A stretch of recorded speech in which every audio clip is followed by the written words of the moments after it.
جس طریقے کی پولرائزیشن امریکہ کی سوسائٹی جس طریقے سے پولرائز ہوئی وہ بہت زیادہ خطرناک تھا.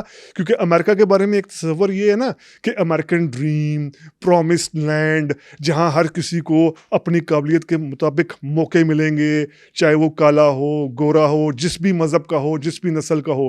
ٹرمپ نے اس چیز کو، اس امریکن ڈریم کو، اس امریکن گلوری کو، اس پرومس لینڈ کے تصور کو جو سو کال تھا، اس کو مزید برے طریقے سے مجروح کیا. یعنی ان کے دور میں جو ریسزم تھا اس میں اضافہ ہوا.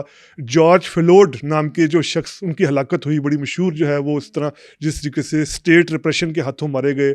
جس طریقے سے ٹرمپ نے اپنے انتخابی مہم کے دوران ہی بھڑکایا وائٹ امریکنس کو، بلیک کے خلاف، لیٹن امریکہ کے لوگوں کے خلاف، عربس کے خلاف، مسلمانوں کے خلاف، ایشینز کے خلاف، اس سے جو امریکہ کی سوسائٹی پولرائز ہوئی، یہ بہت بڑا ڈویژن ہوا. اس سے پہلے بھی ریپبلکن پارٹی اور ڈیموکریٹک پارٹی کے اندر اختلافات ہوتے تھے، لیکن ریسرچ ہمیں بتاتی ہے کہ ٹرمپ کے دور میں ریپبلکن اور ڈیموکریٹ بہت زیادہ پولرائز ہو گئے ٹرمپ کی ان ایسی پالیسیوں کو لے کر. تو یہ ٹرمپ کا تھا. اس کے علاوہ ٹرمپ نے اپنے دور میں کسی حد تک پولیس اسٹیٹ بنانے کی بھی کوشش کی.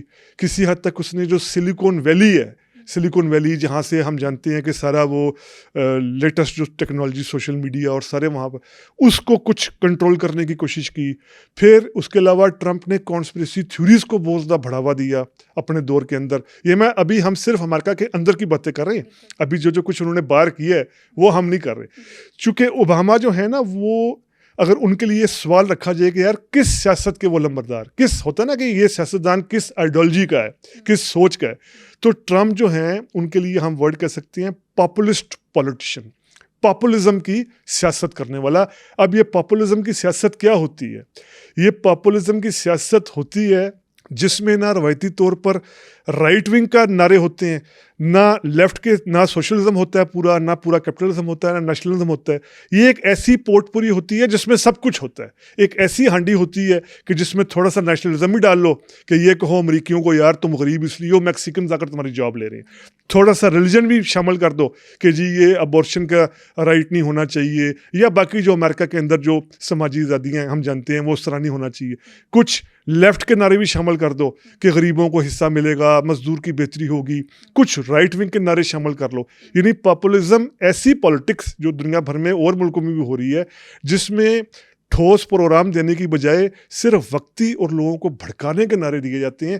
یہ ٹرمپ کی سیاست تھی، پاپولسٹ پالیٹکس جو تھی، جس کا ہمیں نتیجہ نظر آیا، جس نے امریکہ کو ڈیمیج کیا. اور جاتے جاتے ٹرمپ جو ہیں وہ کیا ریکارڈ اپنے جو ہے وہ سینے پر سجا کر گئے کہ کووڈ کی وجہ سے 4 لاکھ کے لگ بھگ جب انہوں نے آفس چھوڑا، جب کا کووڈ یعنی شروع ہوا، تب سے لے کر جب ٹرمپ نے اپنا آفس چھوڑا ہے، 4 لاکھ سے زیادہ امریکی مرا ہے کووڈ کی وجہ سے. اس میں ٹرمپ کی نااہلی کیوں ہے کہ جب کووڈ آیا تو ٹرمپ شروع میں اس کو ماننے کو تیار ہی نہیں تھے. کہتے یہ چائنیز فلو ہے، ایک چائنا کا فلو ہے، اس سے کچھ نہیں ہوتا، اس طرح کی باتیں کر رہے تھے. اسٹیٹ نے اپنی ذمہ داری پوری نہیں کی، 4 لاکھ امریکی مر گیا. اور ماڈرن ہسٹری میں چیک کر رہا تھا، کوئی بھی ایسا امریکی صدر نہیں ہے کہ جو جب آفس چھوڑا ہو اس کے دور میں زیادہ لوگ بے روزگار ہوں جب وہ آیا ہو. آپ سمجھیے، یعنی جب ٹرمپ آئے تھے جتنے لوگوں کے پاس روزگار تھا، جب ٹرمپ ایز اے صدر ریٹائر ہو رہے تھے، جا رہے تھے، تو بے روزگاری بڑھی، بے روزگار لوگ بڑھے. یعنی بجائے اس کے کہ لوگوں کے پاس ٹرمپ یہ کہتے جی میں آفس چھوڑوں، میرے 4 سال میں اتنے لاکھ لوگوں کے پاس روزگار آ گیا، روزگار گھٹا ان کے دور میں جاتے جاتے. تو یہ ٹرمپ کی کچھ بڑی جو ہیں وہ باتیں ہیں جو خود امریکہ کے اندر اگر ہم دیکھیں. اگر ہم ٹرمپ کی انٹرنل پالیٹکس کے بارے میں اس طرح بھی ہم ذکر کرے تھے تو I would call it Jack of all cards. مگر اگر ہم ان کے ایکسٹرنل خارجی ریلیشنز کی طرف آ جائیں تو اس میں ان کے سب سے بڑے بلنڈرز کیا تھے؟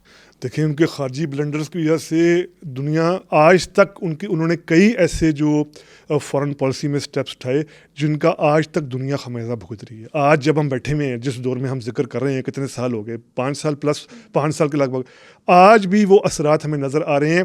کیونکہ ٹرمپ نے امریکہ کے اندر جو کیا اس کا اثر تو ظاہری بات ہے وہ امریکنس تک ہی رہنا تھا، لیکن ایز اے سپر پاور انہوں نے جو ایکسٹرنل پالیسیز بنائی اس کا بدترین اثرات دنیا کے کئی علاقوں میں آئے. جیسے اگر ہم موٹے سے 3-4 باتیں دیکھیں جو ٹرمپ نے بڑی غلطیاں کی. ایک بہت بڑی غلطی کی 2015 میں جب ٹرمپ نے ایران کے ساتھ اکارڈ ختم کر دیا. وہ اکارڈ جو اوباما نے اپنے دور میں ایران کے ساتھ کیا تھا. بہت بڑا واقعہ تھا یہ کہ ایران کے ساتھ معاہدہ ہو رہا تھا, اس پر سینکشنز ختم ہونے جا رہی تھی. ایران جو ہے وہ ورلڈ آرڈر کا ایک لحاظ سے حصہ بننے جا رہا تھا, اس کے سٹیکس جڑنے جا رہے تھے. ٹرمپ نے یہ معاہدہ ختم کر دیا الزام لگا کر ایران پر جی کہ یہ نیوکلیر بم بھی بنائے گا, ہتھیار بنائے گا, اس پر پابندیاں رہنی چاہیے. اس کا نتیجہ کیا نکلا؟ ایران ریڈیکل ہوا, ایران پھر ایکسٹریمسٹ رہا. ایران نے مڈل ایسٹ کے اندر اپنی پراکسیز کو مزید ٹائٹ کیا, مزید ریڈیکلائز کیا. اگر یہی ایران تب ورلڈ آرڈر کا حصہ بن جاتا جو اوباما چاہ رہے تھے تو ایران اتنا ریڈیکلائز نہ ہوتا.